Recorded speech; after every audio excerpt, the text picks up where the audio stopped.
السلام علیکم ورحمۃ اللہ وبرکاتہ نحمدہ ونصلی ونسلم علی رسولہ الکریم اما بعد فاعوذ باللہ السمیع العلیم من الشیطان الرجیم بسم اللہ الرحمن الرحیم۔ ناظرین، جیسا کہ آپ نے پچھلی نشست میں عشرہ ذی الحجہ کی فضیلت اور اہمیت کو سنا اور جانا، آج کی اس نشست میں ہم انشاءاللہ آپ کو بتانے جا رہے ہیں کہ عشرہ ذی الحجہ کے مستحب اعمال کون سے ہیں۔ تو جب آپ نے اس بات کو جان لیا کہ عام ایام کی نسبت عشرہ ذی الحجہ میں عمل صالح کی فضیلت بہت زیادہ ہے، تو جو اللہ تعالیٰ نے یہ ہمیں سنہری موقع اور سنہری یہ موسم عطا کیا ہے، تو اس کو غنیمت جانتے ہوئے قیمتی بنانے کی کوشش کریں، کیونکہ اس طرح کے مواقع، اس طرح کی سنہری جو لمحات، فرصتیں، وہ زندگی میں بار بار نہیں لوٹا کرتی۔ ہمارے اسلاف وہ اس عشرے کی بڑی قدر و قیمت جانتے ہوئے عشرہ ذی الحجہ میں بڑھ چڑھ کے اعمال کیا کرتے تھے، جیسا کہ ابو عثمان نہدی فرماتے ہیں کہ ہمارے اسلاف 3 عشرے ان کو بڑا قیمتی جانا کرتے تھے۔ ایک رمضان المبارک کا آخری عشرہ، اور اسی طرح عشرہ ذی الحجہ اور محرم کا پہلا عشرہ، اس کو بہت قیمتی جانا کرتے تھے۔ تو ہم اسلاف کی پیروی کرتے ہوئے، اپنے سلف صالحین کے نمونے پر چلتے ہوئے اس عشرے کو گزاریں۔ تو مستحب اعمال کون سے ہیں؟ سب سے پہلا عمل جو بہت بڑا اہمیت کا حامل عمل ہے،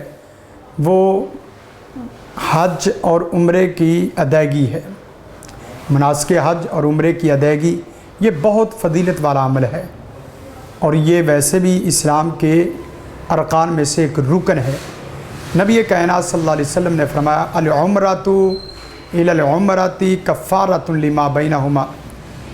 ایک عمرے کے بعد دوسرا عمرہ درمیان کے تمام گناہوں کے لیے کفارہ بن جاتا ہے۔ اور حج کے متعلق فرمایا، والحج المبرور لیس لہ جزاء الا الجنہ،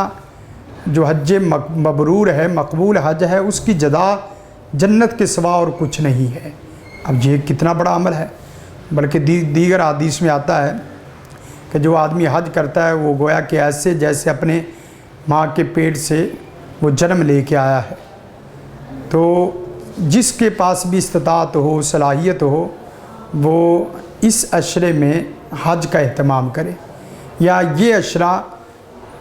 رمضان کی طرح مکہ میں، حرم مکی میں گزارنے کی کوشش کرے،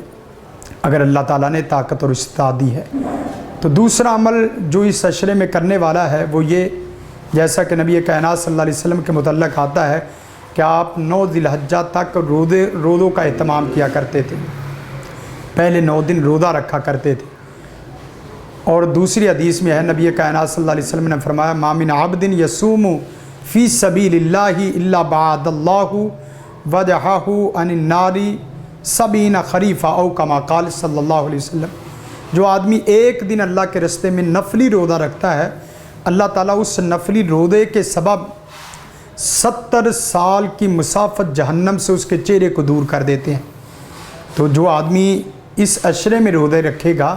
تو لازمی بات ہے کہ فضیلت 4 گنا زیادہ ہو جاتی ہے، تو روزوں کا اہتمام کرنا چاہیے۔ اور بالخصوص یوم عرفہ کا روزہ، نبی کائنات صلی اللہ علیہ وسلم نے فرمایا، احتسب علی اللہ ان یکفر السنۃ، صوم یوم عرفہ احتسب علی اللہ ان یکفر السنۃ التی قبلہ والتی بعدہ،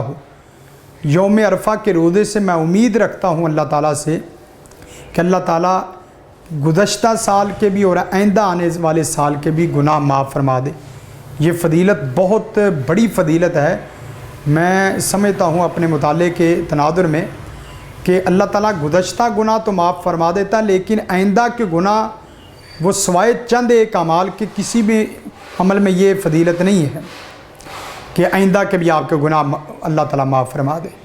تو تیسرا کام کرنے والا وہ یہ ہے کہ فردی نمازوں کا باقاعدہ اہتمام کرنا، اور اس کے ساتھ ساتھ سنن اور نوافل کا، جیسا کہ نبی کائنات صلی اللہ علیہ وسلم نے فرمایا، کہ بندے کے اوپر جو چیز اللہ تعالیٰ فرماتے ہیں جو چیز میں نے فرض کی ہے اس فرائض کے ذریعے سب سے زیادہ میرا قرب حاصل کرتا ہے،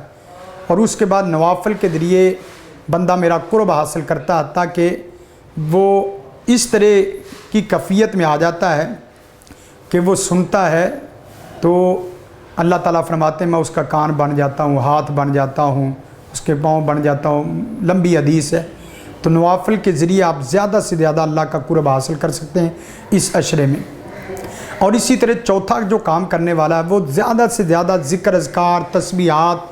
سبحان اللہ والحمد للہ ولا الہ الا اللہ واللہ اکبر، اللہ اکبر اللہ اکبر اللہ اکبر کبیرہ، اس طرح کی تسبیحات، جیسا کہ حدیث میں آتا ہے سبحان اللہ اور الحمد للہ پڑھنے سے زمین آسمان کے مابین کا خلا نیکیوں سے بھر جاتا ہے۔ اور اسی طرح دیگر حدیث میں آتا ہے کہ جو آدمی تسبیحات کرتا ہے تو نبی کائنات صلی اللہ علیہ وسلم نے فرمایا اللہ کے عرش کے ارد گرد وہ تسبیحات اس بندے کا ذکر کرتی ہیں، سبحان اللہ والحمد للہ ولا الہ الا اللہ واللہ اکبر۔ اس کے علاوہ استغفر اللہ، علماء لکھتے ہیں کہ جو گنہگار آدمی ہے، جو اپنے آپ کو گنہگار سمجھتا ہے، وہ زیادہ سے زیادہ استغفار کرے، اور جو نمازوں کا اہتمام کرتا ہے وہ زیادہ سے زیادہ اللہ کی تحلیل، لا الہ الا اللہ لا الہ الا اللہ، اس طرح کے کلمات کو زیادہ ادا کرے، لا الہ الا اللہ الملک الحق المبین، لا الہ الا انت سبحانک انی کنت من الظالمین۔ اسی طرح کرنے کے کاموں میں سے ایک کام وہ صدقہ خیرات ہے، صدقہ خیرات زیادہ سے زیادہ کرے۔ اور چھٹا کام جو کرنے والا ہے وہ قربانی کا عمل ہے،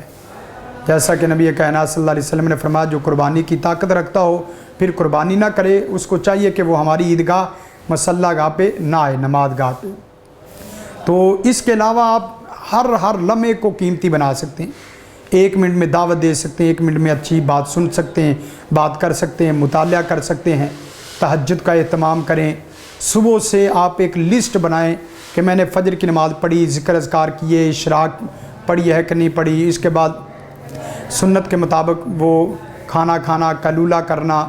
اگر روزوں کا اہتمام کر سکتے تو وہ تو بہت بڑی بات ہے، بہت بڑی فضیلت ہے۔ اللہ تعالیٰ سے دعا ہے کہ اللہ تعالیٰ ہمیں ذی الحجہ کے پہلے عشرے کو قیمتی بنانے کی توفیق عطا فرمائے، اور اپنے اسلاف سلف صالحین کے مطابق اس عشرے کو گزارنے کی توفیق عطا فرمائے۔ اللہ تعالیٰ ہمارے اس عشرے کو اپنی بارگاہ میں مقبول و منظور فرمائے۔ جزاکم اللہ خیرہ، والسلام، السلام علیکم ورحمۃ اللہ وبرکاتہ۔